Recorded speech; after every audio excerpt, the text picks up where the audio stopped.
Big boss മലയാളത്തിലൂടെ മലയാളികൾക്ക് സുപരിചിതയായി മാറിയ ഇൻഫ്ലുവൻസറാണ് Rena Fathima. Vlogger കൂടിയായ റെന പങ്കുവയ്ക്കുന്ന വീഡിയോകൾക്ക് ആരാധകർ ഏറെയാണ്. അടുത്തിടെ ട്രെയിനിൽ വെച്ച് കോളേജ് വിദ്യാർത്ഥികളോട് മോശമായി പെരുമാറിയ ആളുടെ വീഡിയോ റെന പങ്കുവച്ചിരുന്നു. ഇത് സോഷ്യൽ മീഡിയയിൽ വലിയ വാർത്തയായി മാറിയിരുന്നു. ഇപ്പോഴത്തെ സമൂഹത്തിൽ നല്ല പുരുഷന്മാരും ഉണ്ടെന്ന് പറയുകയാണ് റെന. തനിക്ക് കൊല്ലം ബസ് സ്റ്റോപ്പിൽ വെച്ചുണ്ടായ അനുഭവമാണ് റെന തൻ്റെ സമൂഹ മാധ്യമങ്ങളിലൂടെ പങ്കുവച്ചിരിക്കുന്നത്. കൊല്ലത്ത് നിന്നും കൊച്ചിയിലേക്ക് വരാനായി ബസ് സ്റ്റോപ്പിലിരുന്ന റെനയ്ക്കാണ് നല്ല അനുഭവം ഉണ്ടായത്. അവിടെ ഒരു മധ്യവയസ്കൻ വന്ന് കാര്യങ്ങൾ തിരക്കുകയും തനിക്കും ഈ പ്രായത്തിൽ മക്കളുണ്ടെന്ന് പറയുകയും ചെയ്തു. മോള് സേഫാണെന്ന് നോക്കേണ്ടത് തൻ്റെ കടമയാണെന്നും അദ്ദേഹം പറഞ്ഞായി റെന തൻ്റെ വീഡിയോയിൽ പറയുന്നു.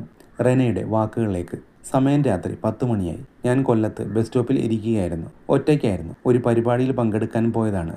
കൊച്ചിയിലേക്ക് പോകാനുള്ള ബസ് കാത്തിരിക്കവേ ഒരു ചേട്ടൻ ബസ്സിറങ്ങി വന്നിട്ട് മോൾ ഒറ്റയ്ക്കാണോ എന്ന് എന്നോട് ചോദിച്ചു. അറിയാത്ത ആളായതുകൊണ്ട് ഞാൻ അധികം സംസാരിക്കാൻ നിന്നില്ല. ഒറ്റയ്ക്കാണെന്ന് പറഞ്ഞിട്ട് മിണ്ടാതിരുന്നു. കുറേ സമയം ആ ചേട്ടൻ എൻ്റെ കൂടെ ഇരുന്നു.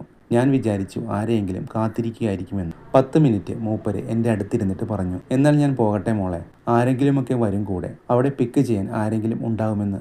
എനിക്കുമുണ്ട് മോളുടെ പ്രായത്തിലുള്ള മക്കൾ. അപ്പോൾ മോൾ സേഫ് ആണെന്ന് നോക്കേണ്ടത് എൻ്റെ കടമയാണ്. നല്ല പുരുഷന്മാരുണ്ടെന്ന് പറയില്ലേ, അതിനൊരു നല്ലൊരു ഉദാഹരണമാണ് ഈ ചേട്ടൻ. എനിക്ക് ഭയങ്കര ജെനുവിനായിട്ടാണ് അദ്ദേഹത്തെ തോന്നിയത്. ആ നിമിഷം എനിക്ക് ഭയങ്കര സന്തോഷം തോന്നി. ഇപ്പോഴും അതുണ്ട് എന്നാണ് റെന ഫാത്തിമ പറഞ്ഞത്.